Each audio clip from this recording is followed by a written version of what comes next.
Now dashboard yetu iko na cash sale moja na iko na complete sales because already tumemaliza nini. So if you click on here cash sales, tutaona ile ni biashara gani ilifanyika hapa. You are able to see the print now, print payment statement view. The reason why the logbook will disappear hapa because we have already issued the logbook. Now if we click on the logbooks here, itakuletea nani logbook ilikuwa nani ameshukua. Now we go back to dashboard yetu. Sasa iko na moja tuko na auctioneer, kuna watu hawajapata kazi of course. Now kwa hii gari because ilikuwa cash, kuna mtu ana opt atajifanyia insurance kivyake. So hii hatunge force mtu wa insurance akuja aweke gari ambao ni mtu amenunua cash, because already the moment mtu amenunua gari cash mmemalizana na yeye, hamna deni na yeye. So akisikia ataweka insurance, atapeleka na third party, atapeleka bila tracking, it's up to that person. But for you, kama ni a higher purchase, you will need to protect yourself. And how do we go about it? Now after tumeuzia mtu na cash, now tunaingia kitu inaitwa higher purchase, madeni. Na of course hakuna mtu hapendi deni.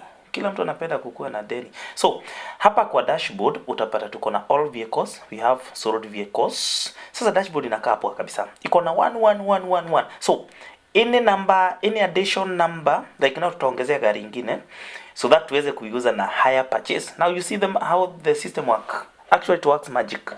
Na hii tunataka tuuzie kwanza huyu customer anaitwa Samuel amerudi tena sasa kununua na higher purchase. But of course the status of the customer cannot change unless you're blacklisted. All vehicles, we add another vehicle. Now the status of this vehicle has rolled from status to sold. The cash price was 900,000. Her purchase was 1 million, and it was supposed to be paid maybe in an installment of 12 months if kama angenunua her purchase. Of course this one doesn't makes no sense for now, but tutaona mahali ingine ita make sense. Now who sold the vehicle? This vehicle was sold by Samuel. Another thing, action here is blank because we don't have any other action.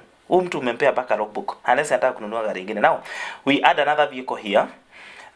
This vehicle, of course you can add the same vehicle because tunaweza kuwa na mtu anaitwa return customer. So hii tuite KXB. Now chassis number tunaweza ipea. Then tuko na chassis number the same, tukija tuiite hapa chassis number, we can add one number because of the integrity of the system. Then isi tuuze gari kubwa, tuuze Mercedes Benz. Alafu tuseme GLE coupe. It's a big machine. Na then inatoka hii gari tuseme ni white. Ngoja nianze kujisumbua na colors hapa. Tuseme tu white. Then tuseme ni ya 2020. Then hii gari it's an automatic transmission, ini electric. Na then ni two wheel. No, it's four wheel. Yeah, sure. Then hii gari inatoka milioni 10. 1 2 3 1 2 3. Milioni 10. Hii si gari kidogo. Hii inabeba probox 10. Then higher purchase yake hii gari, if kama unauza na higher purchase utakuta maybe imeuzwa na 12 million because of interest and so on. So hapa tukija tuipe 12 million. Remember, don't put any comma here. Don't.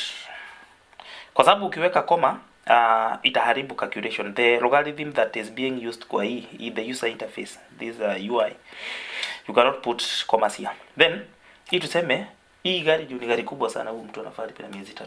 Kuna mtu anaendesha gari kubwa hivi aseme hata kulipa na miaka 2 na gari ikifanya accident. So tuna save. Now hii imekuja hapa kama available because gari yenyewe haijauzwa. Now hii gari tumesema tunaiuza na of course system ina manipulate all the details here that you need to see. Now unaona hii the magic between this and this iko na action. Why does it have an action? Because gari yenyewe bado iko on sale, haijauzwa. And remember, for the sake so that ufanye kazi haraka unakujanga una save tu gari zote. Any vehicle that ikikuja bora imepata registration iweke ndani ya system so that itakusaidia kufanya nini, kuuza haraka. Now tuingie kwa sell this vehicle. Situuzie Samuel, last time alikuja akanunua gari na nini, alikuja akanunua gari na then unakuja hapa una choose Samuel, then hapa unakuja unaiuza because the vehicle is available, ndio maana inatokea. Then hii tunaiuza na higher purchase. So unaona already imetoa na nimesema nini. So hapa tukisema Samuel ametoa milioni 9 kama deposit, hizo ni 9 million. Pesa nyingine nafaa lipe milioni kwa kila mwezi. Are we together? Then tuseme hii pesa ameweka kwa bank, of course. Hizi amelipa, na hii amelipa Equity Bank. Ka deposit. Hii haikuwa na broker. So these stuff are optional. Should not worry about them. So create sale. Kumbuka bado hatujalipia packages. So subscription packages bado hatujalipa. So still hii bado atalipa ile shilingi 100 ya ku create sale. So very fast and furious. Haraka Mr. Samuel, you get to pay in the handbone ya maintain system. Actually si pesa mingi.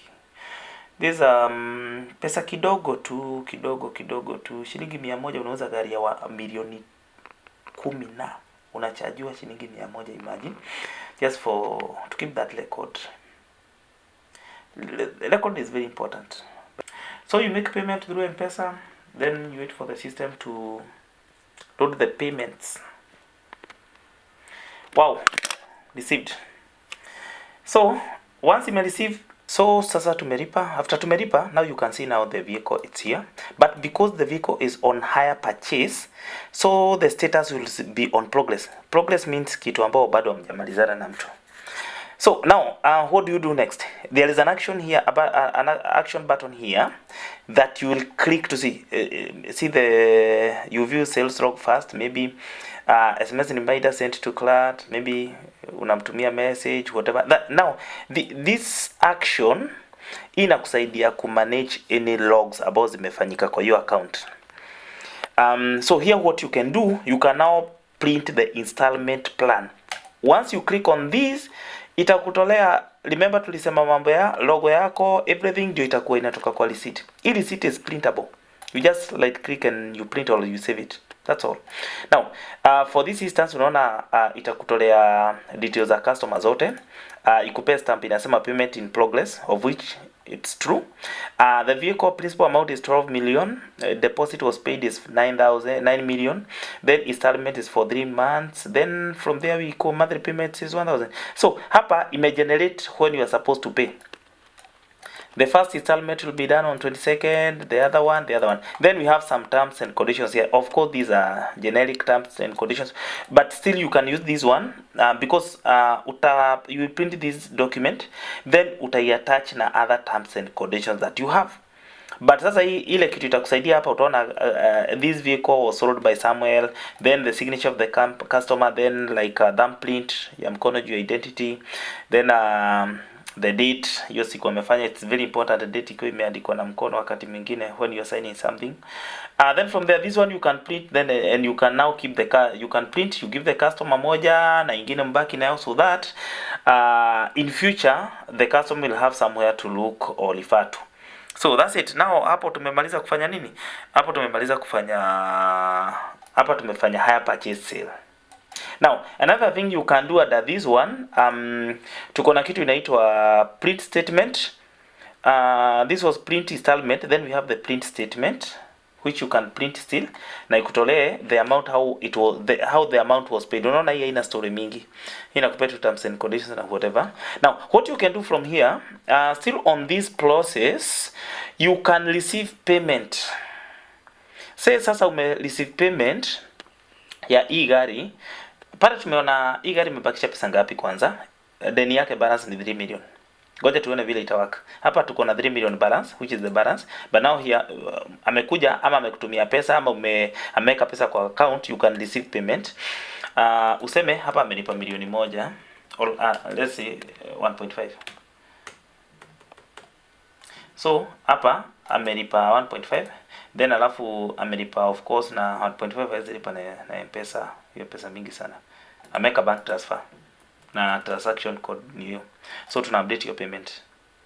Tukisha update payment, unaona imerify, imekuletea mahali kwingine sasa kwa hii pesa imepokelewa, hii 1.5 hii tumelipa, amount paid, amount balance na transaction hii. Unaona? So hii of course because atakuwa ameenda huko na you don't need to print this one hii because of is a generated one So tunaweza rudi hapa tena tukuje tuseme kwa the same action. So you can now see that the remaining amount is 1.5 million. You can see it here. Now huyu mtu amekuja amekataa kulipa hii pesa. What do you do? Na amezima simu, amefanya kila kitu. Now what you can do ni kukuja, unaweza set instructions za auctioneer atatumia instructions kulingana na vile tulisema, ama you publish that person as a defaulter in the first place. Ukuje useme refused to pay.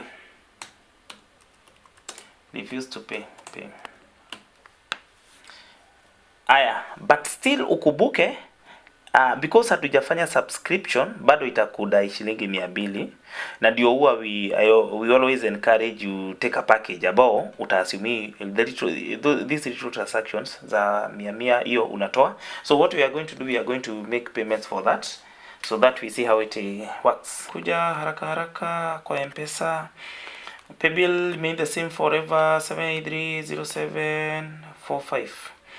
Then we have the account number. This account number is unique because it's for this payment. Then we say 2486 2486. Then weke 200 yako. Lakini pesa kidogo sana, imagine. You publish somebody because of 1.5 million, unalipisha shilingi 200 na ataonekana kila mahali na atakuwa denied credit mahali kwingine because kazi yake inaonekana ni kuchukua magari halipi. Unaona? Automatically the payment has been fanya nini? Publisher defaulter. So hule you have successfully set a defaulter. Now huyu because sasa tumemblacklist, akienda mahali kwingine atajikuta ya kwamba ako listed kama defaulter. Now hapa, now if you want to see if kama tumemlist huyu mtu, tulisema huyu mtu anaitwa Samuel. So ngoja tuchukue ID namba yake because kusearch mtu lazima umsearch through ID. Na ID yake namba ndio hii. Now ukuja hapa chini ya search profile, weka hiyo namba yake, search. Pia because bado hatuja subscribe, pia itatutisha shilingi 100 ya kufanya nini, ya kusearch huyo mtu. But this one you can pass this cost to a customer. Actually even before this unaweza kuja uambie customer ajiangalie hata before umpe gari. Unamwambia search ni search.mycv. This one it's public. Pia this one does not require iko hapa. Anaweza kuja na afanya nini, ajisearch. Still akijisearch hapa is the same na hapa akijisearch hapa. So tuko na hii ni unaona hapa atajisearch na still hii anaweza jisearch. Haya, now tutumie gani? Ngoja tutumie hii. Tuone vile itasema because hii ni different na system na customer hahitaji ku sign in. Just it's public. So 783 0745 7830745. Then account yake itaanza na 0 hash. Wow, it's working. So search complete. Click hapo. Wow. So our guy here called Samuel amelistiwa na Mycv Limited na email yao ni hii na dealer namba yao ni hii na ile pesa ambao amedefault na gari ile amedefault na ni model gani na reason being refused to pay. Instead ya dealer wewe uko na enda cost ya hii shilingi 100, you can pass that to the client na hiyo anaweza fanya na simu yake tu. Search.mycv.ke. It's just an open. Huyu amedefault na because amedefault tumefanya nini, tumemblacklist. Now utakuja sasa, tunataka kutafuta auctioneer. Tukuje kwa hire purchase sale. Hapa under sales tuende kwa hire purchase. Hire purchase itatuonyesha zile gari ambazo ziko na deni kama hii. Now tunataka kutuma set instruction to the auctioneer. Je, huyu. Remember tumeona view log inafanya kazi gani? Inakupea log zile transactions zimekuwa zikihappen. We have the print installment plan ambao utapea customer na print ingine. Then we have print payment statement, the amount that has been paid utaziona. Another thing we have the receive payment ambao mtu amekutumia pesa ama ameweka kwa bank na whatever. Lazima you have to post to the system so that system will understand this thing has been paid or has been there is a payment that has been received. Na then it will reduce balance ya huyo mtu. Another thing ni send recovery instructions. click there. Sema Mr. Auctioneer wao anaitwa Mycv Auctioneer Company, wako Nairobi. Tunawaambia kuna gari iko Nairobi, just recover the vehicle immediately. Recover the vehicle. Now, ukishatuma hii barua, once umeandika recover, umempea hizi instructions, recover the vehicle. Usend recovery, auctioneer automatically atapata kitu inaitwa nini? Message. Message ambayo inasema recover, kuna gari fulani na fulani, just recover the vehicle. Tukuje Mycv Auctioneer Company wametumiwa instructions request. Hizi zinaingia kama request So we have the request ya recover request. To click on this one. Inafaa ituletee auctioneer tuambie itupee ile instruction imetumiwa recover. Na vile tumesema recover the vehicle. Ndio hii the simple instructions. Then you can view the instructions hapa. Ndio hiyo. Nakwambia repossession order. Hii sasa inatumwa kwa email direct ya auctioneer. Na still inatumwa kwa simu yake. Anaambua amepewa kazi ya kufanya nini? Ya kurecover. Now the instruction has been sent to the auctioneer. Now what happens in case gari yako, ukishapeana, na I think umeangalia hapa, umeona hii gari, hii barua imekuja baka na deni. Imekwambia the amount. So of course if there is any penalty itaikrudiwa hapa. You can now print this one. Unaweza ambia auctioneer the penalty itakuwa ina. So that's it. We have the recovered vehicle, it's here. Wow, it's working. Now the status of the vehicle has changed to recovered. Why? Because tumetuma instructions kwa auctioneer ili gari ikuje ishukuriwe. Now we have another action that you can perform here. You put back the vehicle to the market. Once you send the recovery instructions, gari imeshukuriwa. Yep. Samuel anaweza kuja aseme I want the vehicle back, ama akuje alipe deni yake. So you can return the vehicle to Samuel na you give out the reason why umerudishia Samuel gari. Aya, now if kama still umemrudishia gari, so gari itaendelea tu na ile transaction ilikuwa inaendelea. But still tunaweza kuja tufunge hii transaction na we put back to market. Yaani gari irudi kwa market na iuziwe mtu mwingine. So tunaweza kuja hapa tuseme put back to the market. Tukuje hapa. Let's see the magic how it works. Let's just refuse to pay. Hivyo. We put back to the market. What happens? Good. Defaulted and closed. Now from this one, hiyo story tumefunga. Hiyo gari. Tukikuja available vehicles hapa, tunafaa tuione because iko available. It is supposed to be sold again. Ndio hii iko available, imerudi. Working magic? Yes.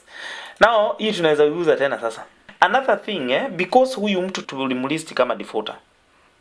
Now what we are supposed to do here, lazima uclear that person because ushachukua gari na umeuza. So huyo mtu hawezi kuwa bado na deni yako because of course umechukua na umeuza.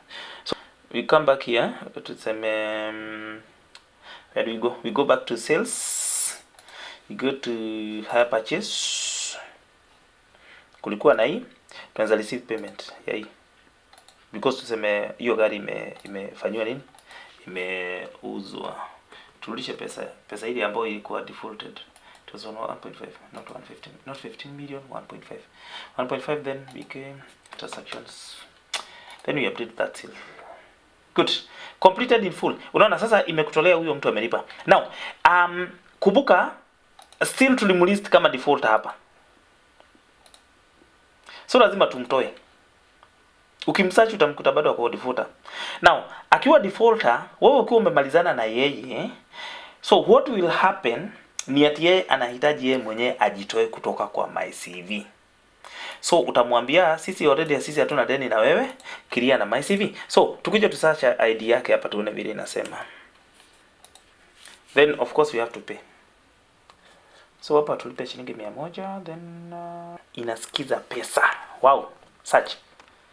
Good. Now Samuel has been cleared by nani? But hapa kuna message inasema you are cleared with all dealers. Click here to click yourself from Mycv dealer. So hapa the clerk will come here and say clear with Mycv. Clear hapa. Pia na yeye kwa sababu ya kuwekwa kwa record ili tumsanitize akuwe sasa yeye ako sawa kabisa, hana deni na mtu, atahitaji hapa akuje alipe shilingi 100 peke yake. Sema ina listen payments, sijui payments inaongea unaona ime wow, you have successfully cleared with Mycv. Huyo mtu hawezi patikana tena, huyo amemaliza hiyo mambo yake, hautawahi muona tena hapo tena, mpaka hadi achukue ingine akose kulipa. So that is how simple it is to work with Mycv. Yani ukiwa dealer tu, hii kitu tu ina, if haujaingia Mycv you need right now kuingia. Now available vehicles, unaona size imechange, unaona ziko mbili, sold. Are we together? Hai, now tumetoka hapa tumekuja kwa sold vehicles, imekutolea sold vehicles. Tumekuja kitu kingine hivyo. Still the process applies now to the tuk-tuk, to all anything that you wish to learn about Mycv. That is how simple it is to use Mycv. Now of course if you want to sell the motorbike utauza the same kama gari. Kila kitu, everything. Now you can see that we have the all sales, completed sales, we have insurance agency, we have the instructions. Actually now from there we said that if you want to know what we have updated in the system, once we come there outside ama wakati, we always listen your feedback, na unakuta tumekuja tumeongezea system kitu ambao haikuwa nayo. Now this is our communication, this is where we communicate. Huwa tuna communicate hapa kwa documents and videos. Videos. Oh sorry, this one we don't assign the role ya kuona hizi vitu, so itategemea because sometimes this may be ni za dealer peke yake, si za wafanyikazi, so tulikuwa tumezifunga, hatukumpea hizo rights. Now because huyu anafanya kazi hapa ni mfanyikazi, now hii kazi sasa imekuwa managed vizuri sana, and then from there you can be able to send SMS notification kwa mtu akona deni, akitaka deni like for instance let's see kama tuko na gari tunaweza kuonyesha how we can do it. Do you have any purchase vehicles on progress? No, they are all completed. What you can do with this system is broad and it is big, and you cannot learn it within a day. It is work in progress. You can practice as many times as you want so that you can see how it works. And that's all. Welcome to Mycv Limited. Start selling. Thank you very much. I've been your host, Dr. Minor. I'm the founder and the CEO of Mycv Limited. And thank you very much. Just create an account and just start selling. Sell. Watu wakuwe matajiri. Thank you very much. And from there you just log out. Useme, that's all. Tume log out. Na masaa imefika, watu wameenda wapi? Wameenda nyumbani.